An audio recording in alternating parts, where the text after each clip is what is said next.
성경 말씀 보겠습니다. 욥기서 구약 성경 욥기서 42장 7절부터 17절입니다.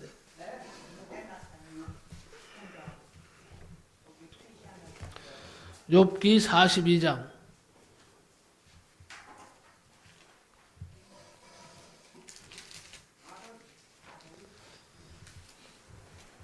욥기 42장 7절부터 17절까지입니다. 구약 성경 804페이지입니다.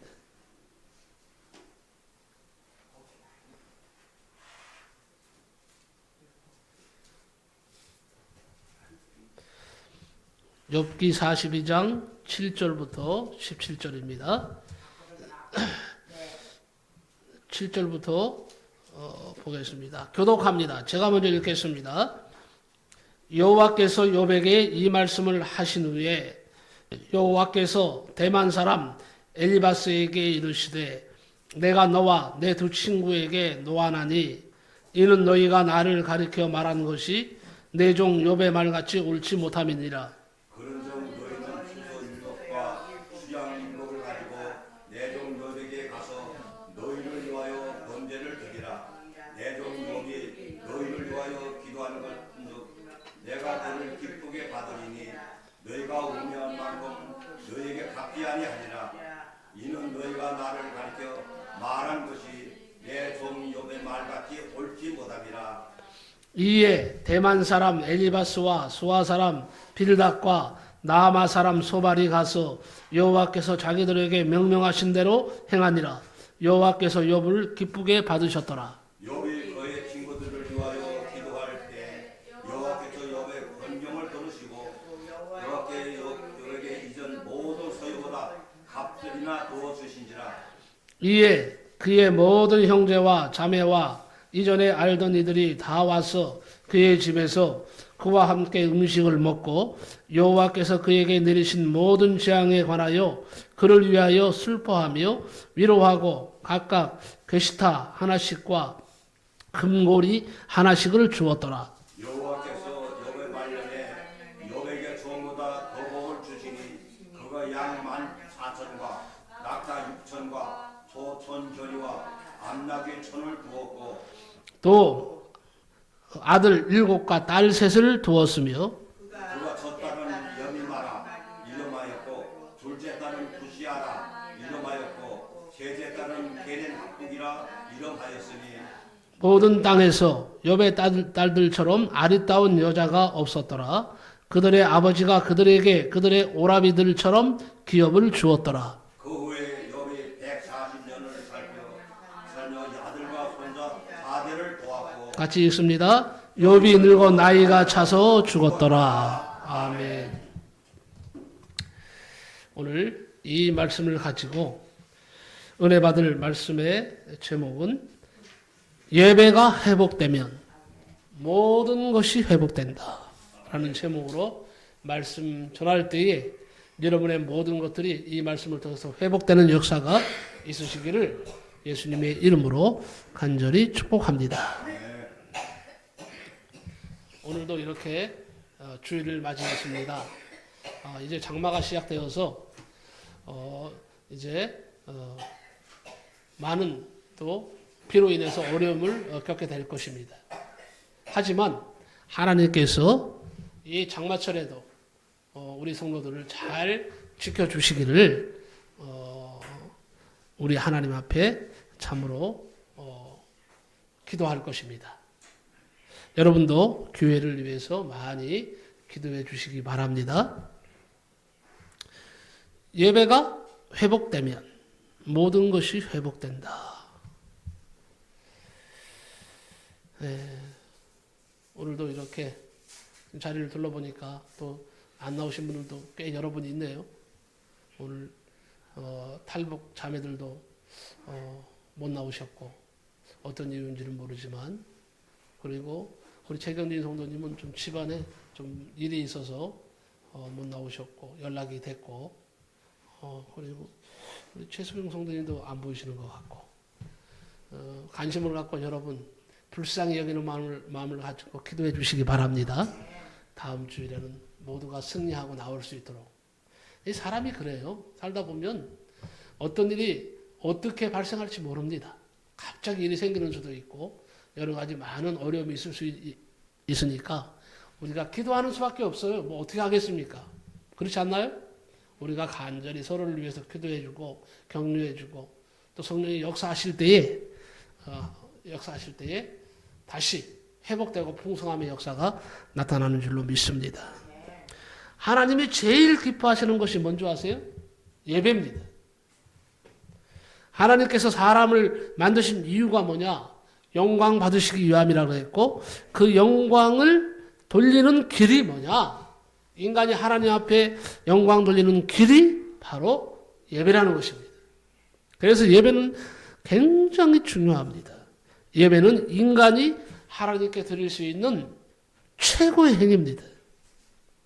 인간으로서 하나님 앞에 예배 드리는 것이 최고의 행위이기 때문에 어떻습니까? 하나님께서 그 인간들을 복을 주시는 거예요. 함께 하시는 거예요. 예배는 히브리어로 아바드라고 합니다. 아바드라고 하는데 아바드라는 말은 섬긴다는 뜻입니다.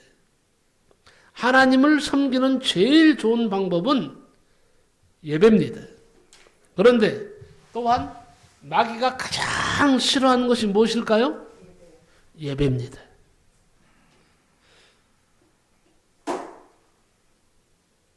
하나님은 예배를 받기를 원하시고 마귀는 어떻게 해요? 인간이 예배 드리지 못하도록 방해하는 거예요. 여러분, 그래서 이거 한번 생각해 보셔야 됩니다. 주일날 어려움이 생기고 교회 가고 싶은데 가지 못하게 되는 상황들이 발생하고 때로는요 예배 드리는 것이 부담스러운 그런 일이 일어날 수가 있습니다. 이런 것들은요 우리에게 얼마든지 일어날 수 있기 때문에 이럴 때는요 우리 자신을 돌아봐야 됩니다. 무서운 마귀의 함정에 빠졌기 때문입니다. 욥과 마귀와 하나님과의 관계를 오늘 한번 살펴보면서 예배의 중요함을 알고자 하는 것입니다. 하나님이 예배를 제일 좋아하기에 욥은 가족과 함께 언제나 하루에 한 번씩 하나님 앞에 제사를 드렸다고 성경은 말합니다.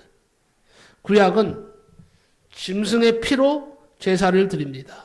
구약의 제사는 지금의 예배와 똑같습니다.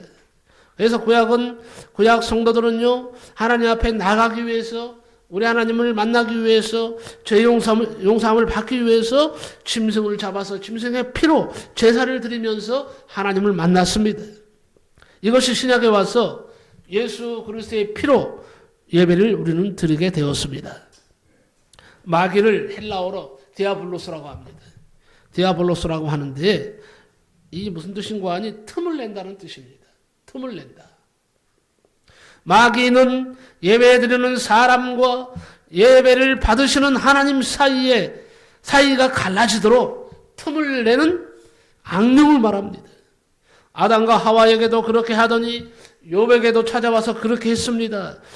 마귀는 욥에게서 먼저 소와 양을 모두 훔쳐가게 했습니다.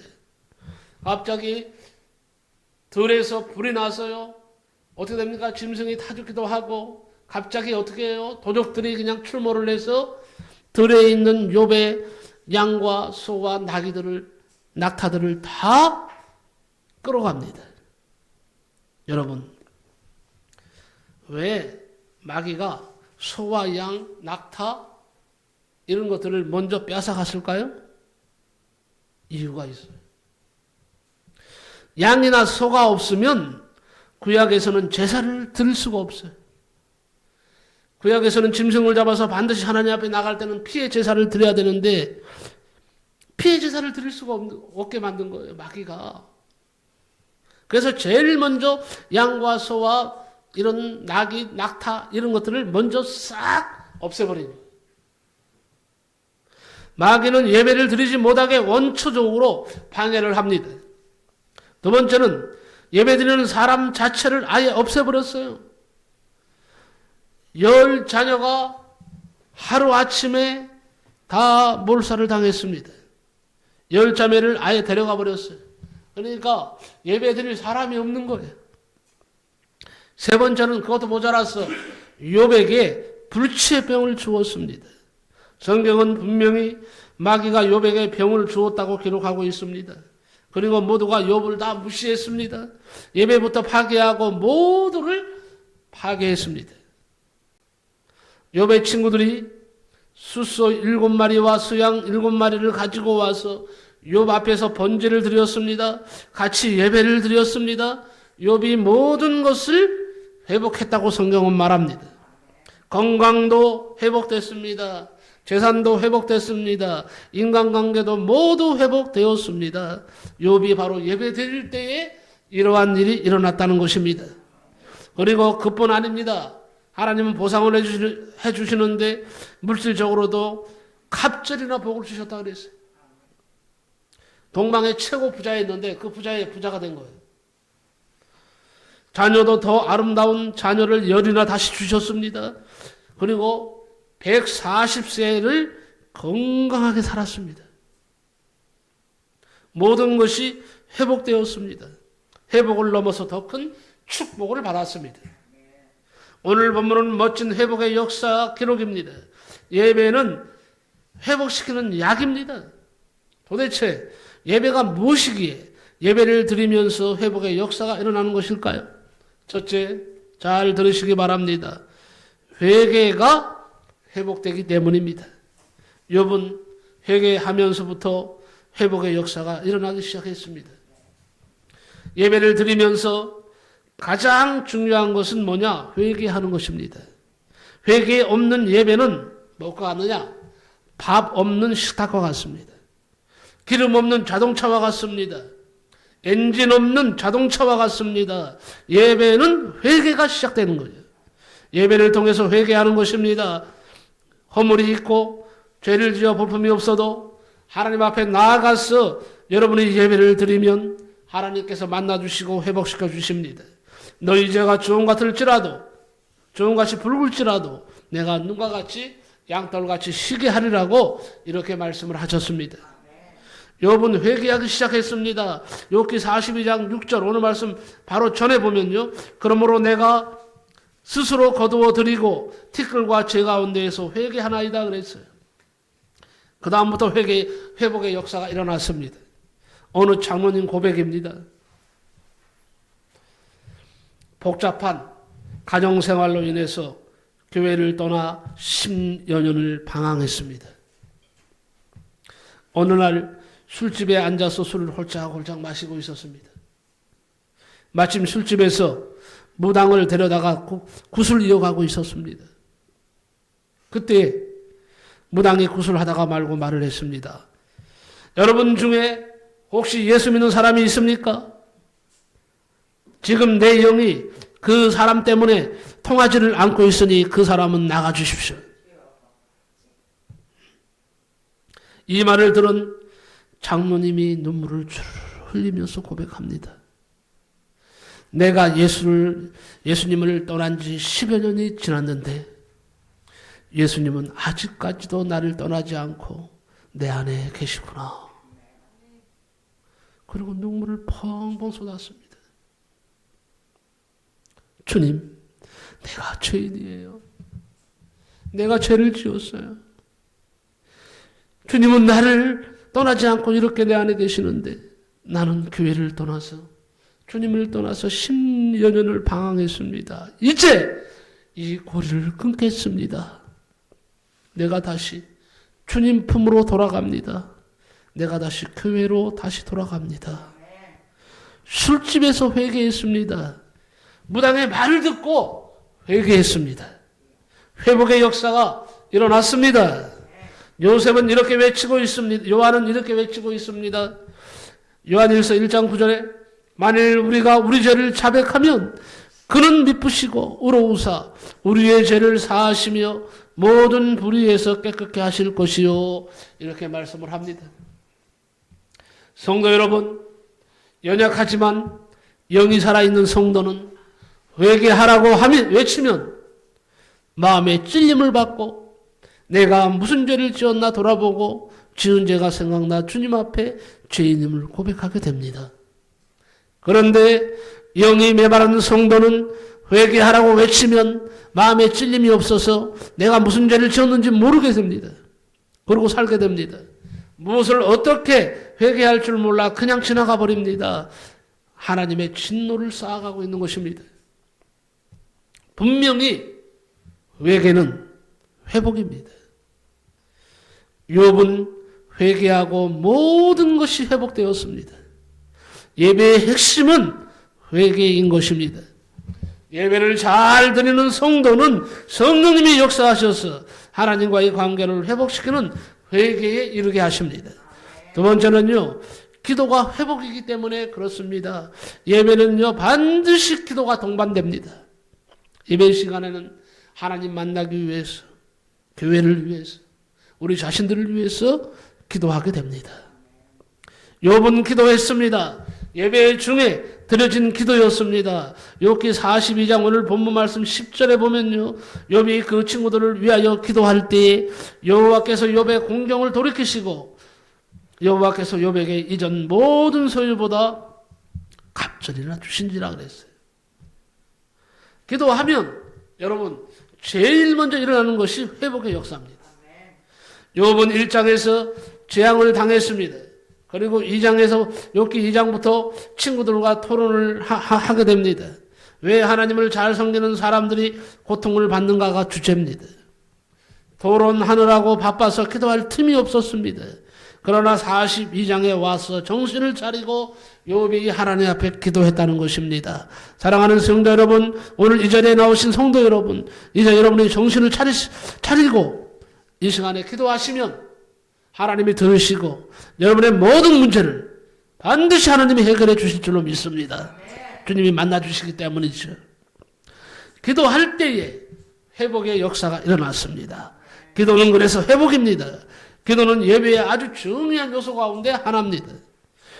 너는 내게 부르짖으라. 내가 내게 응답하겠고 내가 알지 못하는 크고 비밀한 일을 보이리라 그랬습니다. 기도는 회복입니다. 놀라운 기도할 때 일어났던 일을 소개합니다. 일본의 어느 마을에서 생긴 일입니다. 독실한 성도 한 분이 가수원을 재배하고 있었습니다.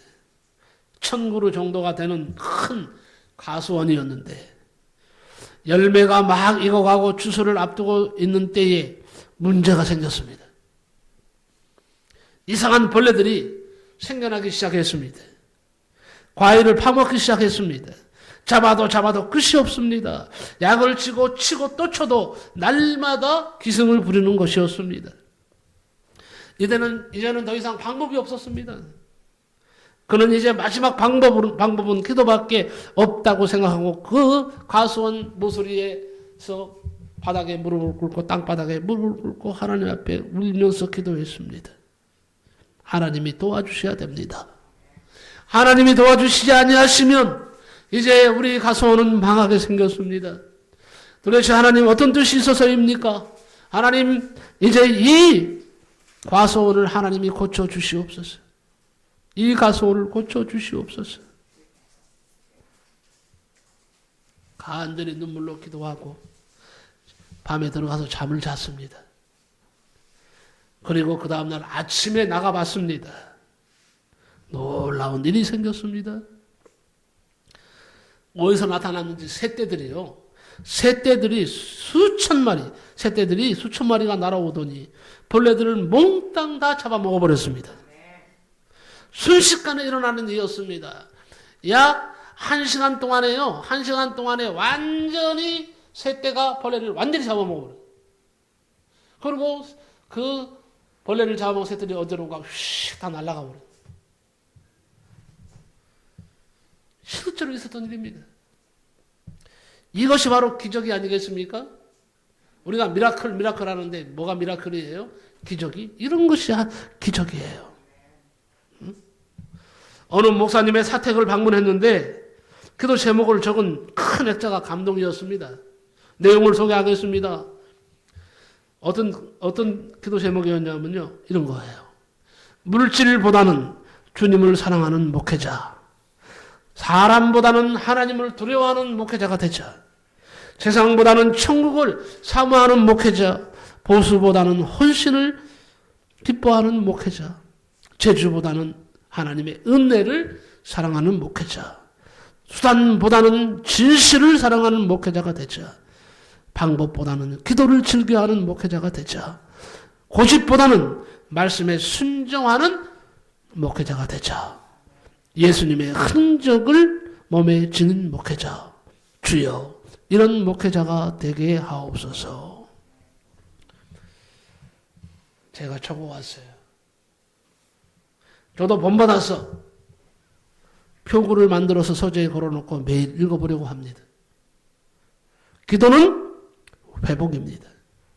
마지막으로 세 번째는요, 헌신이 회복입니다. 예배를 잘 드리는 사람들을 보십시오. 정말 그 성도는요, 반드시 헌신을 하고 있습니다. 하나님 앞에 헌신을 잘하는 사람들이 예배를 잘 드리고, 예배를 잘 드리는 사람들이 헌신을 하더라 하는 겁니다. 헌신이 회복이에요. 욥과 함께 예배드린 예배자들은요, 수소 7마리와 수양 7마리를 하나님 앞에 드렸습니다. 그런즉 너희는 수소 7, 수양 7을 가지고 있는 말이 있어요. 헌신입니다. 예배의 중요한 요소가 무엇입니까? 회개하는 거, 기도하는 거, 또 하나는 뭐예요? 헌신하는 거예요. 때로는 몸으로 헌신합니다. 때로는 물질로 헌신합니다. 그래서 예배 시간마다 예물을 하나님께 드리는 것이 바로 우리 성도들의 본분인 것입니다. 헌신이 클수록 회복이 빠르고 확실합니다. 소유보다 나눔이 더 행복한 것입니다. 남보다 많이 가졌다는 것은 축복이 아니라 사명이라는 거예요. 이렇게 헌신할 때에 회복이 일어났습니다. 여러분, 예배드리는 일에 주춤하셨습니까? 헌신하는 일에 틈이 생겼습니까? 다시 열심을 내시기 바랍니다. 예배를 드리는 일에, 기도하는 일에, 헌신하는 일에 열심을 내시기 바랍니다. 하나님께서 회복할 수 있도록 힘주시고 함께 하심으로 승리의 기쁨을 누리게 하실 것을 믿습니다. 자, 그렇습니다. 예배는 회복입니다. 욥은 그렇게 공경 속에서도 예배를 회복하고 나니까 모든 것이 회복되었습니다. 예배는 회복입니다. 예배 속에는 회복시키는 회개가 들어있습니다. 예배 속에는요, 회복시키는 기도가 들어있습니다. 예배 속에는 회복시키는 헌신이 들어있습니다. 독일을 비롯한 유럽 교회들이 18세기에 1800년도에요, 엄청나게 부흥을 이룩했습니다. 그래서 영국이 온 세계 선거권을 가지고 있었습니다. 독일의 루터가 종교개혁도 일으켰습니다. 유럽 문화는요, 기독교 문화입니다. 그런 유럽 교회가 몰락을 했습니다. 지금은 유럽에서 교회 예배를 드리는 교회를 찾아볼 수가 없습니다. 교회는 다 관광지가 돼버리고 말았습니다. 이제 우리나라도 10년 안에 그런 일이 발생할 수 있다고 지금 경고하고 있습니다. 유럽 교회가 몰락했습니다. 그래서 꼭 그런 것만은 아니지만 이런 말이 나왔습니다. 유럽의 교회는 밤이다. 미국의 교회는 지금 저녁이다. 한국 교회는 지금 아침이다는 말이 있어요. 그런데 이 아침이던 한국 교회가 서서히 지금 어떻게 되고 있습니까? 어둠이 깔리고 있습니다. 밤이 되어가고 있습니다. 정신 차려야 됩니다. 우리가 깨어서 기도해야 됩니다. 나라와 민족을 위해서 기도해야 합니다. 지금 계속적으로 대통령을 탄핵하고자 하는 시위가 벌어지고 있어요. 점점 그 숫자가 많아지고 있습니다. 60만, 100만이 지금 넘어가고 있습니다. 이러한 때에 우리가 어떻게 해야 되겠어요? 나라와 민족을 위해서 눈물 뿌려 기도해야 됩니다. 그런데요, 유럽 교회가 몰락하게 된 시작이 있어요. 몰락하게 된 시작이 뭐냐? 바로 예배를 상실한 순간부터 급속도로 교회가 몰락하기 시작했습니다. 여러분, 지금 한국 교회가 어떤 시장입니까? 수요 예배 드리지 말자. 하는 운동이 펼쳐지고 있어. 교회에서 그것도. 새벽기도 하지 말자. 지금 바쁜데 다 바빠서 지금 전부 다 새벽에 정신을 못 차리는데 무슨 새벽 예배냐. 새벽 예배 드리지 말자. 이런 운동이 일어나고 있고 수요 기도회 예배 드리지 말자 하는 운동이 일어나고 있어요. 엄청난 사탄의 역사입니다. 그리고 주일도 이제는 어때요? 한 번만 예배 드리자. 무슨 주일날 다 바쁘고 힘든데 저녁까지 예배 드리냐. 저녁 예배 없애자. 한국 교회가 저녁 예배가 사라지고 있어요. 오후 예배가 사라지고 있어요. 이건 가슴 아픈 일이 아닐 수가 없습니다.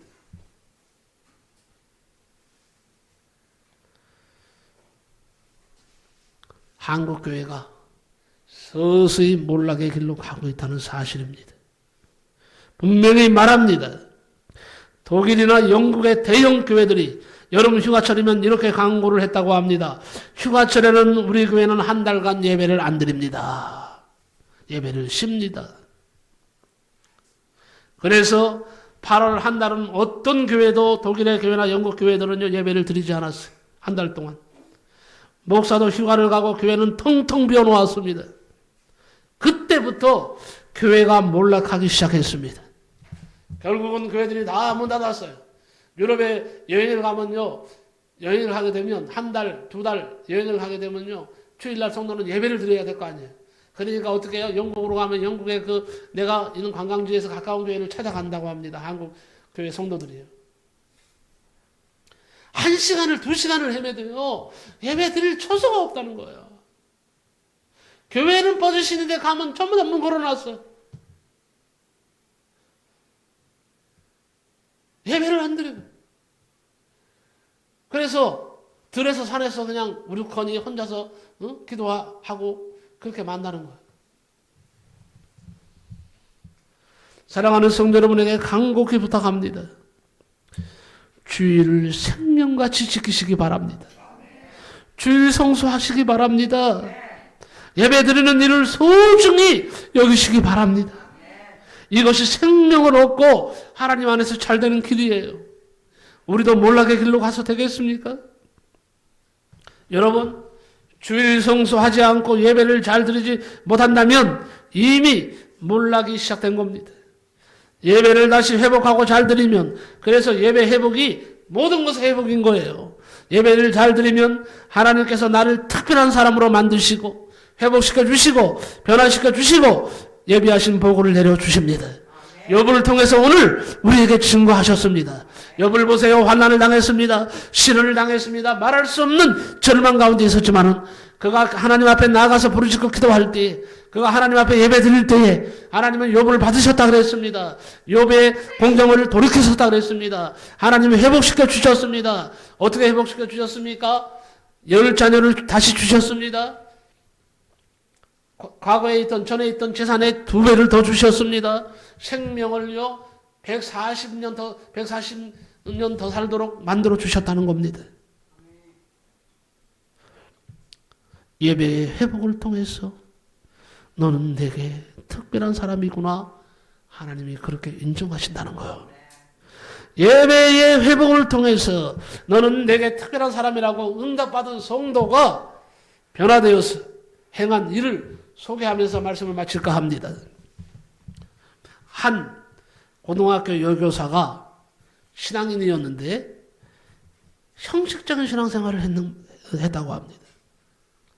교회는 나갔지만은 예배도 잘 드리지 못하고 예배 시간에 졸고 그냥 안 나갈 수 없으니까 형식적으로 예배를 드렸대요. 근데 어느 날 꿈에 하나님께서 책망을 하시더라는 거예요. 너는 내가 사랑하는 딸인데 어찌하여 너는 나에게 예배를 그렇게 드리느냐. 나는 너를 사랑해서 너를 위해서 십자가에서 죽었는데 네가 나에게 줄 수 있는 것이 그것밖에 안 되냐? 없냐? 주님이 눈물을 흘리면서 책망하더라는 얘기예요. 이 여교사는 꿈에서 깨자마자 회개했습니다. 하나님, 내가 죄인이에요. 잘못했어요. 이제 형식적인 신앙생활이 아니라 하나님 앞에 진실된 예배로 영광 돌리겠습니다. 주의를 지키겠습니다. 그런 변화됐습니다. 어느 날 이 여교사가 고등학교 3학년 학생들을 담임하게 되었는데 그런 문득 기도하는 가운데 하나님께서 이런 지혜를 주셨답니다. 학생들에게 상을 주어라. 하나님, 왜 갑자기 학생들에게 상을 줍니까? 아니다. 네가 학생들에게 다 상을 주어라. 그래서 학생들에게 상을 주기로 결정을 했답니다. 그녀는 학생들을 한 명씩 교실 앞으로 나오게 했습니다. 그리고 그 학생들 각자가 반에서 얼마나 특별한 존재인가를 설명을 했습니다. 그런 다음에 학생들에게 일일이 파란색 리본을 하나씩 달아주었습니다. 리본에는요, 황금색 글씨로 이렇게 적혀 있었답니다. 당신은 내게 특별한 사람입니다.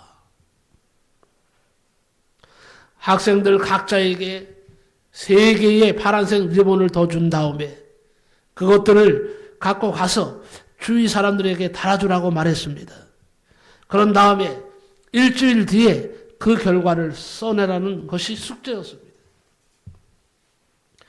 한 학생이 학교 근처에 있는 회사의 부사장님을 찾아갔습니다. 얼마 전에 자신의 진로 문제에 대해서 부사장이 친절하게 상담을 해준 적이 있었기 때문입니다.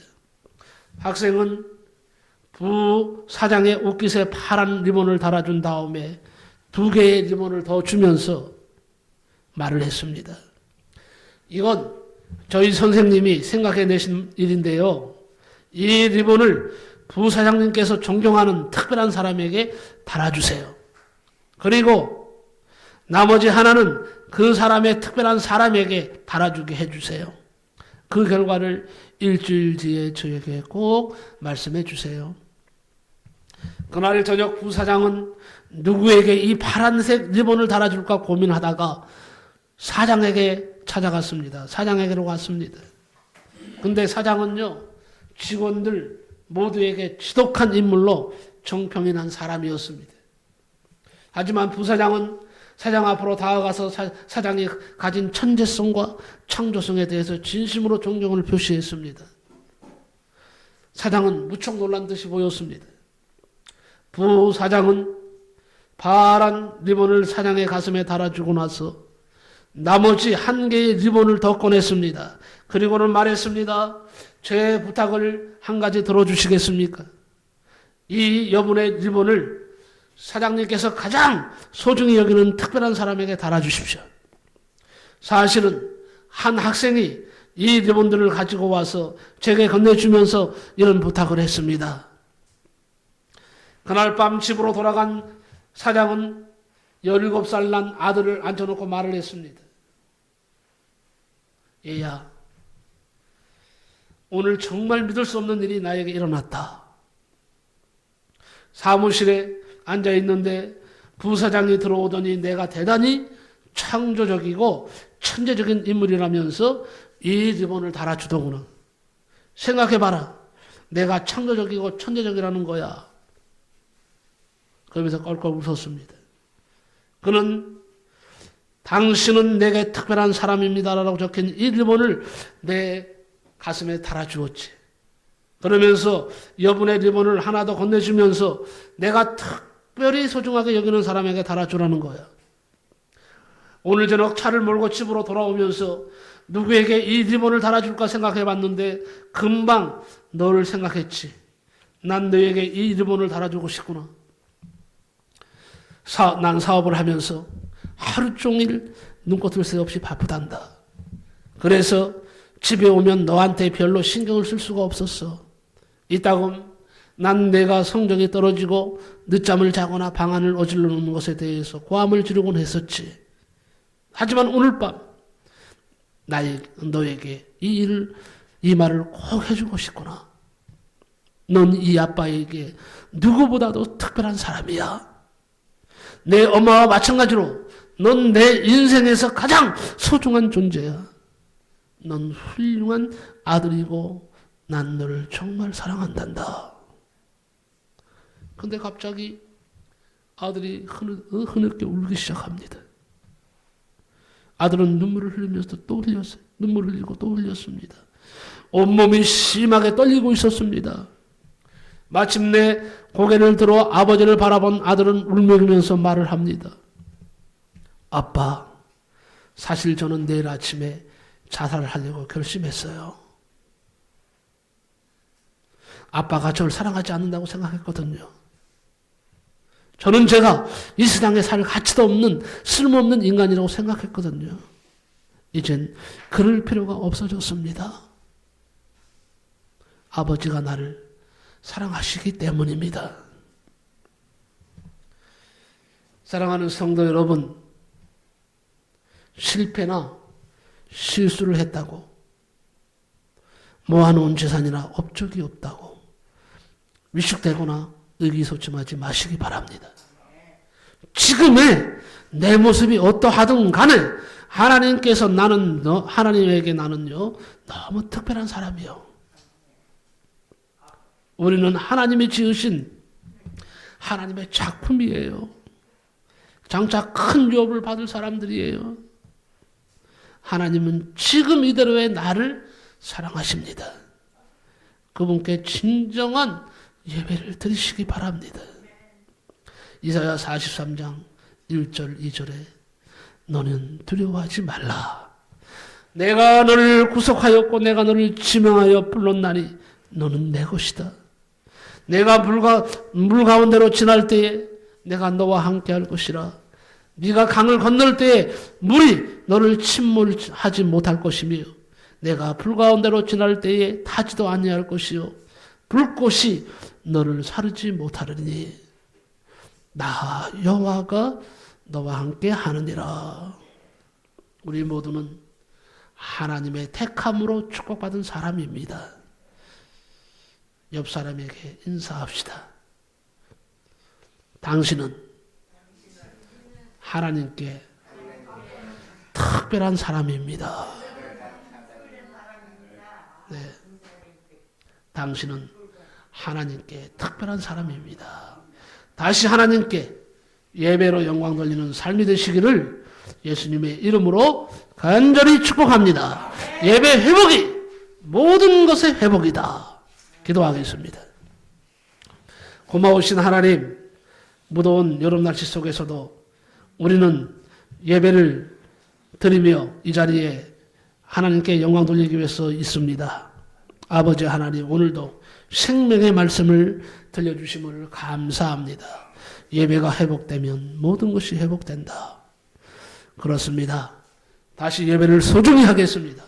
하나님 앞에 예배로 영광 돌리겠습니다. 하나님 욥처럼 우리도 이제 예배를 잘 드림으로 모든 것이 하나님 뜻 가운데서 회복되게 하여 주옵소서. 왜냐하면 우리는 하나님 아버지께 특별한 사람들이기 때문입니다. 감사합니다. 회복시켜 주실 하나님께 찬양하며 예수님께 또 영광 돌리며 나의 모든 것들을 우리 하나님이 책임져 주시고 회복시켜 주실 것을 믿고 감사드리며 이 시간에 예수님의 이름으로 기도하옵나이다. 아멘.